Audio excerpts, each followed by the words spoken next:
Namaste, Jai Bharat.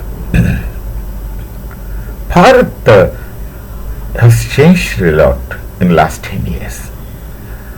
Actually, the world is still looking at Bharat with the perception of a bygone era, and no one really knows about or care to know about what Bharat is originally.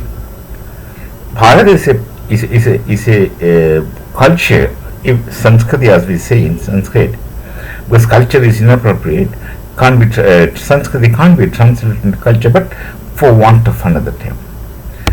Bharat was rich, was a hub of knowledge. That part you can't forget. It may not be aware to you, it may not be available to you, but then if you go looking for it, you will understand. And was rich beyond the imagination of everyone. And then, cyclical, our time concept is cyclical for Bharat. Yugas, Pralaya, New Yuga, Manvantaras, Kalpa. Now this is how we classify time, which itself is a knowledge system.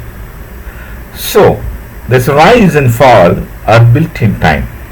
There was a time when Bharat used to flourish in every possible aspects of human existence that I am telling. But then decline came.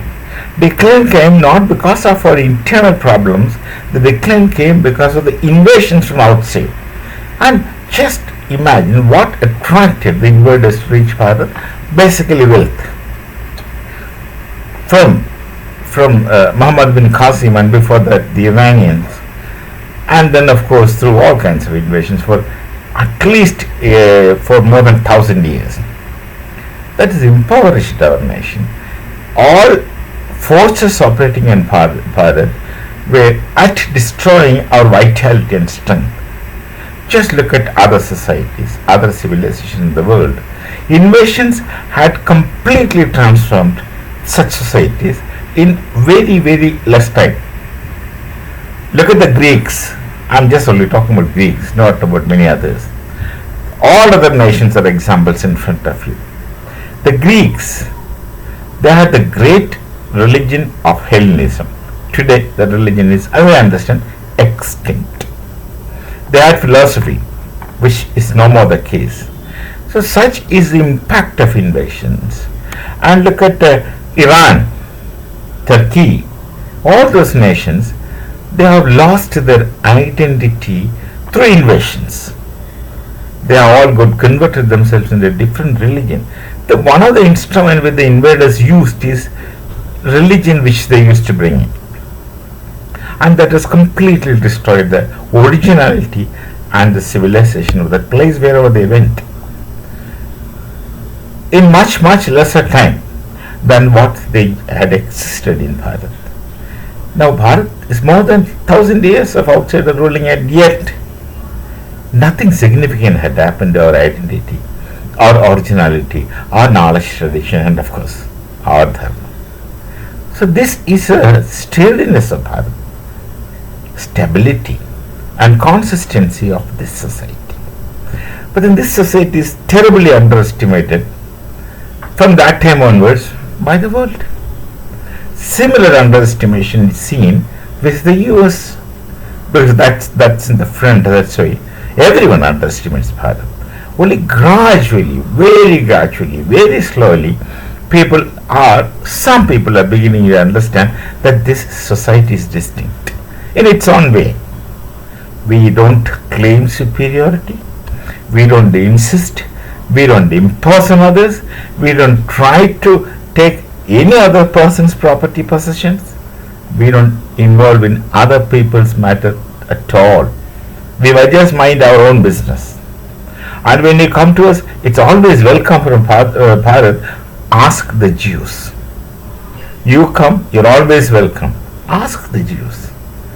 They know what is Bharat, because when the entire world was persecuting the Jews, the only place which loved them, this is in capital letters, loved them, are the people of Bharat.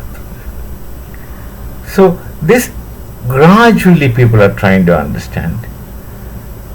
And today, of course, US is in question. That's what I'm talking about now. They, they sent an aircraft to spy on us, which has now got proved. What was the purpose of spy? Actually, there's no need to spy, but they are scared. They're getting scared of the growth of Bharat, so they wanted to put check to trades possibly. And we have got a new port here, new port there, and they just wanted to know possibly and possibly try to dictate the growth of Bharat, because if it's a threat to them as they think, we are not threat to anyone, but economically when we grow, it can't be a threat to you, but then the supremacy may shift. That no one can hold such supremacy in the world any longer. People will come, different people will come, and different kind of supremacy will come. Nothing is permanent. There's a theory we have in our knowledge tradition, Kshanikavada, that is of course explicated by Buddhism, and Buddha directly did not say anything. His followers did all the studies on Vedas and Upanishads without realizing that they are Veda-Upanishadic knowledge tradition, because that time was such, the purpose was different. So Kshanikavada, theory of momentariness, which of course the Buddhists worked on it more. Everything is temporary.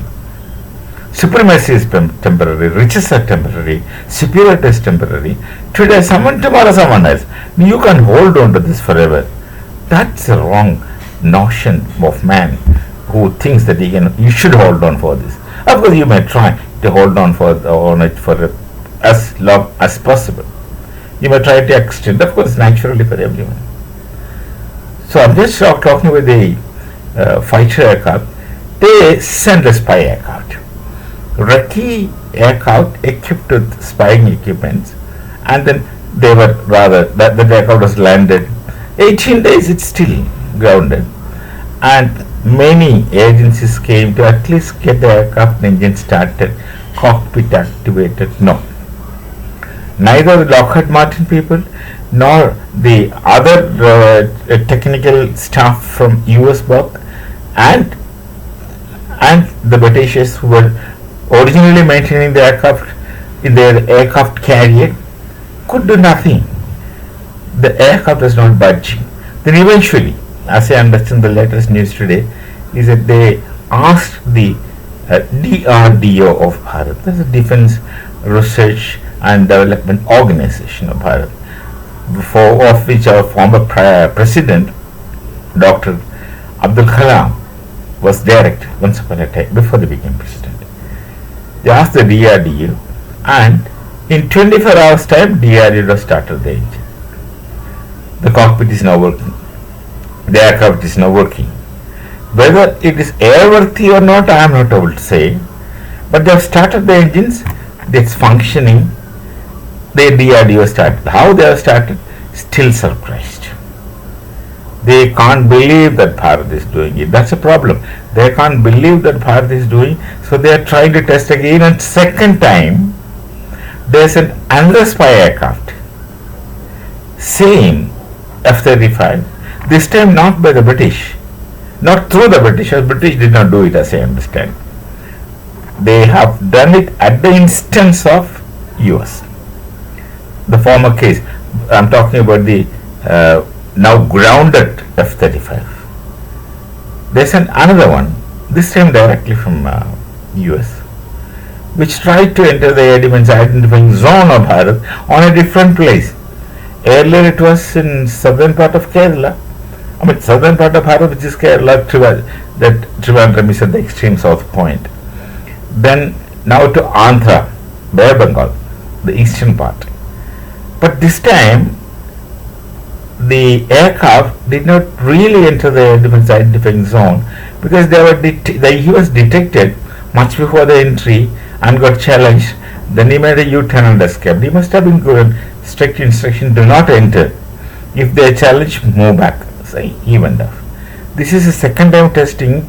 Possibly they wanted to find out how efficient is our air defense system. Fine. You must have got an answer. But please don't repeat it anymore.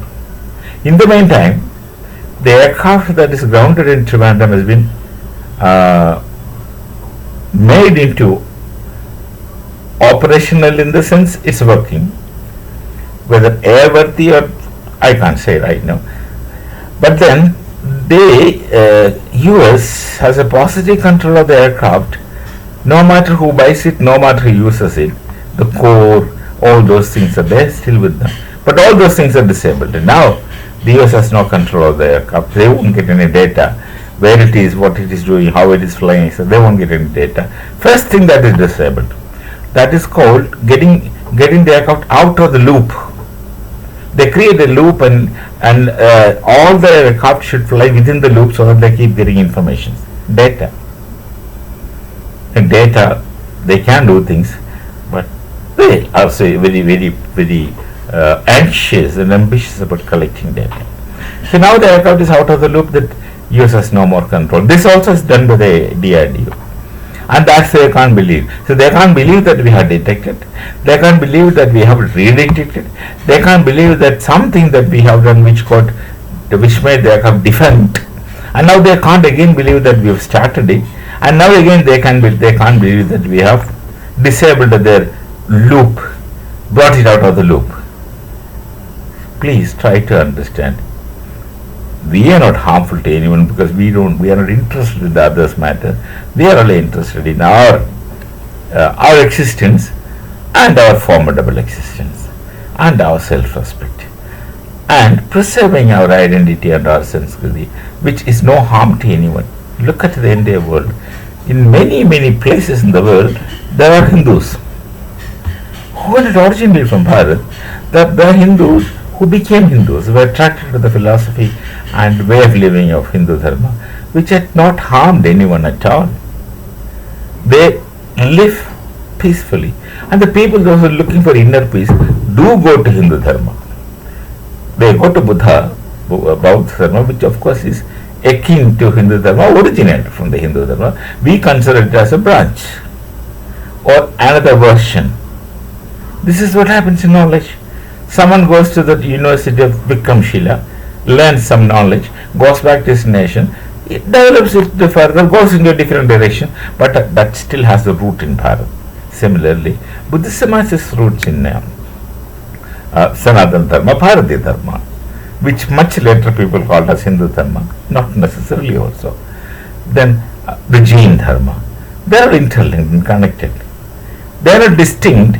People those who don't understand an epistemological coexistence will see them as different. But there is an implied epistemological coexistence in Bharat's knowledge tradition which people don't understand. And if you don't understand it, you can only see them as different things. But if you know the underlying epistemological coexistence, we understand all those things are one and the same. On an ultimate analysis, expressions of that one ultimate reality into multiples. Well, that is the nature of nature. So the subtextual shall again go on for many more years under each point, until each point at each instance they are given to understand through demonstration. They will keep changing only pace by pace. They will keep changing their opinion only instance to instance. They would still not get their overall picture for a long time. That is the way the world is. There is no complaint, but that's how things are. Those who are capable of understanding will understand it fast. Those who are less capable will take longer time to understand. So we shall meet again with some other thought. Namaste. Jai Bharat, Jai Shri Ram.